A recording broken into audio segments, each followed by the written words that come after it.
நீங்கள் பார்த்துட்ருக்கிறது ஏதோ chicken பிரியாணியோ mutton பிரியாணியோ இல்லை. அதுக்கு ஈடு இணை இல்லாத அனைவருக்கும் பிடித்த ஒரு நல்ல பிரியாணின்னா அது இந்த சோயா பிரியாணி தான். சோயா பிரியாணியில் இஞ்சி பூண்டு மிளகு சேர்ப்பதால் இஞ்சி வாயு தொல்லையை நீக்கும், பூண்டு இரத்தத்தை சுத்தம் செய்யும், மிளகு உடல் வலிமையை போக்கும். அதனால் தாராளமாக அனைவரும் சாப்பிடலாம்.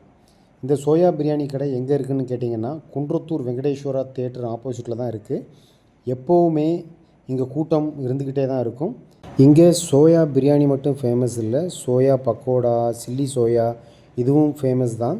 குன்றத்தூரில் சோயா கடை 4-5 இருந்தாலும் இங்கே தான் கூட்டம் அலைமோதும். இதுக்கு மேல் எதுவும் சொல்ல தேவையில்லைன்னு நினைக்கிறேன். ஒரு தடவை டேஸ்ட் பண்ணினா பல தடவை சுவைக்க தூண்டும் பிரியாணி தான் இந்த சோயா பிரியாணி.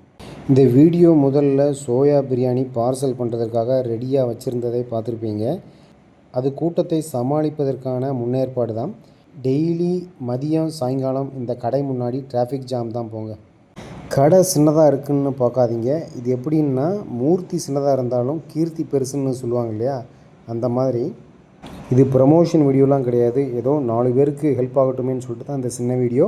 இந்த வீடியோ பிடிச்சிருந்துச்சுன்னா கமெண்ட் லைக் பண்ணுங்கள், 4 பேருக்கு ஷேர் பண்ணுங்கள். தேங்க்யூ.